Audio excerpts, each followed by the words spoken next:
Inakay yun, sipunin. Ang ganon? Sabi siyang may halak dyan, dito sa ano na to. Ay, bala ko nga siya nung tikal na. Eh, sabi ng kapatid ko na bunso, wag ko daw, hayaan ko daw. Good day mga ka-EA! So for today's video, meron tayong kasama dito, isang negosyante at champion pansir mula sa Santa Maria, Bulacan. Ako si Benjo Mana ng Santa Maria, Bulacan. Ayun. Tapos lang na South, kamusta? Mahirap ba? Madugo? Or paano ba? Masaya? Na masarap? Masaya na masarap dahil nakatikip tayo ng second overall ng NHPC. Congrats ah! Eh, kamusta naman yung pag-iibon dito sa lugar nyo? Napansin ko kasi, eto mga kalapatid, so 360 muna tayo. Medyo mapuno yung area location ni Idol. Pero hindi ito naging hadlang para makapagpa-champion at maging mahusay na nag-iibon itong si Idol. Ayan, no? Ano ba sikreto ng tropa natin?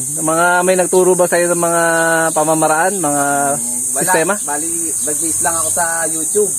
Tapos, halos gagamit ko na mga puro herbal. Oregano, bawang, apple cider, honey. Yun lang. Tapos yung gamit kong probiotic, yung kay Madam Teresa. Yung okay. Microbest. Yung Microbest. Galing Yung Microbest. Ayun, no? So, yung mga young bird, maganda rin. Tama. So, medyo may kakaiba nga, kagaya na sabi niya, mahirap na masaya. Kasi mahirap, talaga mahirap ang South. Tapos masakit kasi, di ba, naikarga pa nga ng MacArthur, no? Tama. Hindi na nga lang pinalad ng MacArthur. Pero, nagbigay, bago mawala ng MacArthur, nakatapos ng Tacloban, nakasungkit ng kampyonato. Tsaka pa premyo. Ayun. Anong bloodline nung nilipad mo na yun, yung dalawa? Yung bloodline nun, galing sa Baliwag, Taiwan Jansen. Yung isa pa? Yung isa ko naman na puti, Basra, mga Pringles. Na galing naman sa kaibigan ko na si Jaime Alcantara. Bali, yung 42 place siya ng Tacloban. Ang nag-lock noon sa BFRC noon, 41. Dapat 42 siya. Ang problema, nangatog ako bumagsak dito sa loob ko, ang nag-speed niya 599. Sana meron siya sa nakuha kahit mga 35 kasi late pa siya nung bago magtakloban. Ang problema, 599 lang kasi nga nagkamali ako dahil nakakatog ako. Nabitin na. Newbie. Newbie ako noon, 2022.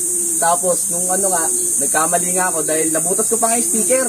Dahil sa sobrang kaba. Nadiinan no? Nadiinan. Tapos nagkamali ako ng number. So, yung nanalo ka na, ay nung nakapagpauwi ka ng Tacloban na, ito na yung lop mo. Bali ito. Binigay sa akin puro kalso na Oo nga, no? Marami na. Soft drinks na yung nagpatibay ng lop mo, no? Soft drinks, dahil ito yung naging kalso. Ayun, no? So, ito yung negosyo kasi nila Sir Idol business sila soft drinks dealer dito sa Santa Maria. Yung isa mo pa yung recent lang nakapagpa-champion ka ng NHPC. Nakainin sipunin. Ang ganon? Sabi siyang may halak dyan dito sa na to. Ay, bala ko nga siya nung tikal na. Eh, sabi ng kapatid ko na bunso, wag ko daw hayaan ko daw. Kasi kumbaga sa inyo bloodline naman yung matagari namang umuwi. Yun nga, hindi ko kinal. Tapos, nakikita ko siya, nakaka-recover naman siya. Sabi ko, sige, okay na ako yan. Tapos, nung training naman siya, okay naman uwi niya. Halos pasok naman sa 700. Tapos, nung derby na, mabagal lang uwi niya nung bungad. Pero nung palayo siya ng palayo, bumibili siya. Nag-ano ko ng puro herbal. Ginabitan ko ng madalas sila ng oregano, bawang. Tapos yun, sa isang linggo siguro 2 beses ako nag-oregano. So yun naging basihan mo para hindi nga tuluyan yung ibon, yung dugo na lang mismo, yung bloodline, yung family history, no? So which is naging tama na may instinct mo, no? Kasi kawawa naman yung ibon, diba? Kailangan bigyan mo talaga ng sapat na chance para patunayan naman ng ibon kung ano yung kaya niya ibigay para sa'yo, di ba? At hindi ka niya binigo. Hindi nga ako binigo dahil siya pala yung matitira hanggang dulo. Tama po ba yun? So, nandito tayo sa pang-apat na lop. So, tama kayo kasi meron siyang 1, 2, 3, at 4 na lop. Ayan. So, ito yung naging produkto nung huli mong panalo, di ba? Sa BBC, nag-plak ako ng NDR ng last lap. Medyo nakataya ng marami. Hindi naman, bali last lap lang siya, butas siya nung aparing okay. So sa Patibayan ka? Patibayan siya ng tapos pinayaan ko siya ng 200, 500. Yung Santa Ana mo na yun, nandyan pa ngayon? May anak na siya ngayon sa akin, 2. Ayun, so yun, no? Ito nga pala yung naging produkto nung premyo ng NDR niya sa BBCM naman. Oh, yan, no? Anong pangalan ng ibon mo na yun? Tsaka anong bloodline? Si Ipe. Ipe? Ipe. Kasi ano siya eh. Ewan ko ba, naisipan lang namin ng kapatid namin na ipangalan Ipe. Yun. So meron din siya i-share sa atin kasi nagtanong ako, sabi ko parang napakalalim dito sa area location at napakahirap magpa-butcher, which is totoo. So eto, meron simpleng tips na ibibigay na at medyo bago sa pandinig. Kaya ewan ko sa mga kalapatids natin kung nagagawa na nila to. So yan, anong hawak mo ngayon, Idol? Last eh. Goma. O anong gamit nito? Atapa lang sila, nilalagay ko na. Tapos pag nakikita ko daw silang pipitik na talaga ng ano, nilalagyan ko ng goma. Tatlong pakpak nila. Pwede mong sampulan kung paano yung ano na yan? Kuha tayo isang video. O ayan, kukuha ng ibon si Idol. A few moments later. O ayan, yung goma. Yung goma, itong tatlo na to, lagyan kong ganyan. Isusuot lang talaga. Susuot ko lang na ganyan yan. Para hindi sila kagad pumitik. Okay. Habang nakakaano-ano sila. So, ang magandang benepisyo ng scotch ay ng goma, naiipit niya yung pakpak, tapos hindi nasisira, hindi kagaya ng scotch tape, ano? Tapos hindi sila kagad yung biglang sibat kagad. Kasi siyempre, mga malalakas yung loob ng mga biglang ano. Pero yung ganyan ba, hindi ba natatanggal? O natatanggal din pag pagaspasan na ng pagaspas? Kasi siguro mga 2 beses, 3 beses ko na pinawalan. At least kahit paano, na-viewing na sila.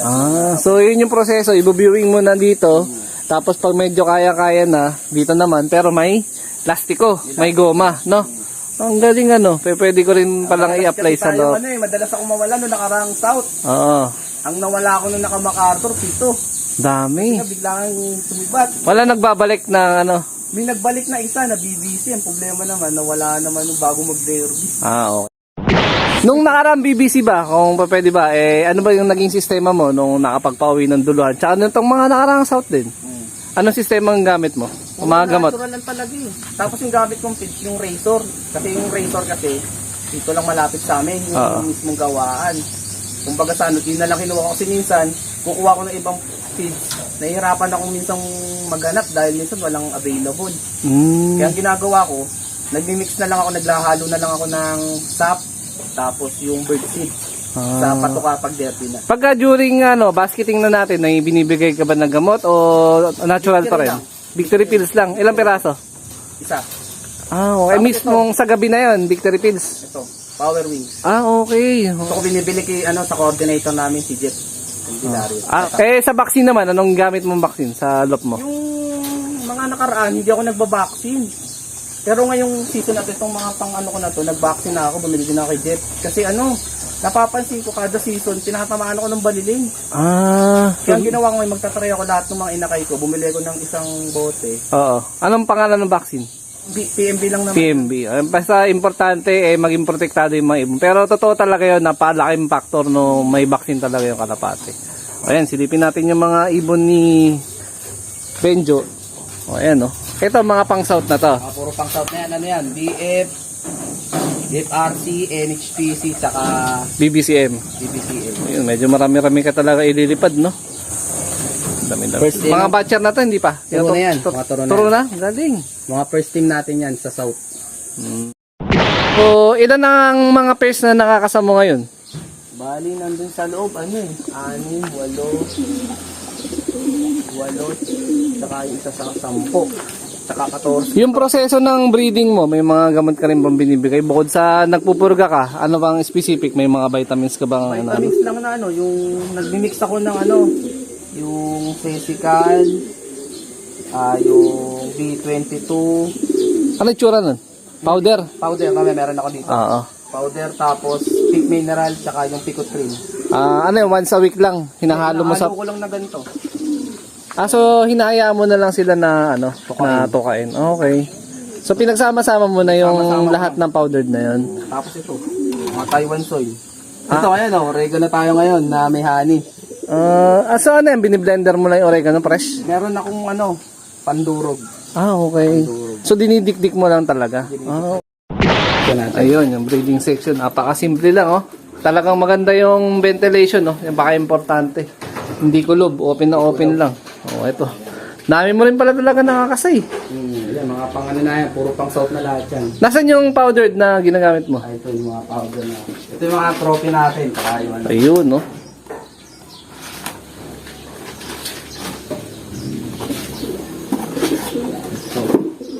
Ah, ito sesical. Tapos, B22 powder. sinaluan ko to ng Ticotrin tsaka ng Saan mo binibili yan? sa mga poultry supply lang. Ah, okay. Pwede rin palang pang ano, no? Pang kalapate. Eh, kasi nakita ko pang manok tsaka pang kambing eh. Pwede rin sa kalapate. Pwede sa kalapati, nahalo-halo ko lang. Ah, mekos-mekos lang. Tapos sabay gritstones, no? Tapos ito, Taiwan. Napaka-basic lang. Tiki-tiki, Oh. sa inakay.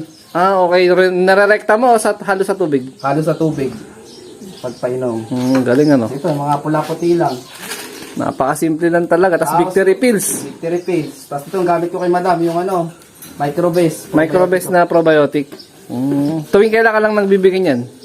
Alternate sila lahat, pati mga herbal ko. Tapos ito. Asan na yung direct bastra mo pala? Ay, ito pa. Meron ka rin palang Vitamin Pro tsaka Si vitamins. Essential. Ano yan? Tuwing kailan mo binibigay yung mga yan? Puro alternate lahat yan ng mga ano ko, yung mga herbal. Nagbibigay ka ng ganyan pagka derby na o kahit Tapos sa during training? Binibigay ko rin. Training? Tsaka training. Ah, okay. Stream ako. So, yun. Tapos ito yung direct ko na bastra. Yan, inakay na dalawa. Oo nga, no? O, yan. Puti na naman din, no? Yung bastra, kak. Ahin. Ahin. Ayan, baka may mga gusto mag-acquire ng mga kalapatids. Paano kanila kukontakin pala? Doon na lang sa FBP. Sa FB ko. Ayun, sige, plus na natin dito sa screen. Yan. So, yan mismo. Saan mo mismo galing? Bali to, binili ko to mismo sa kaibigan ko kay Jaime Alcantara. Nung time na mag-iibon ako, namili ako sa loop niya. Eh sabi niya sa akin, ito nga daw, the best niya sa loop nito. Dahil direct na rin to na binili kay RMC. Oo. Yan, ito kinuha ko. Kasi ito daw the best eh. Oo. Kaya, ano naman, kumbaga sa totoo naman kasi ito yung magulang nung Tacloban ko. Oo. Tapos ito yung magulang nung ano ko, ng third overall ko sa ESL, OLR, season 2. Yung dalawa na yun. Nakapag, ano ka rin pala, one low price ka na rin One low pala price, ng nakaraan. Third overall. Ayun. Soft color, tsaka sa relax. Newbie puncher pa lang, pero marami nang nakuha na, ano, trophy. Oh, ayan, no. Baka meron ka palang gustong batiin na, ano natin, kaibigan or kalapatids. Siyempre, shoutout kami shoutout sa ano, sa team namin, sa Parada. Sa coordinator namin, si, Sot Dilan. Tsaka sa poging-poging naming tropa, si El Toro. Ayun. Jan Paulo Maraos. Ayun. Oh, ayan. Cooling King Cooling King. sa amin. Okay.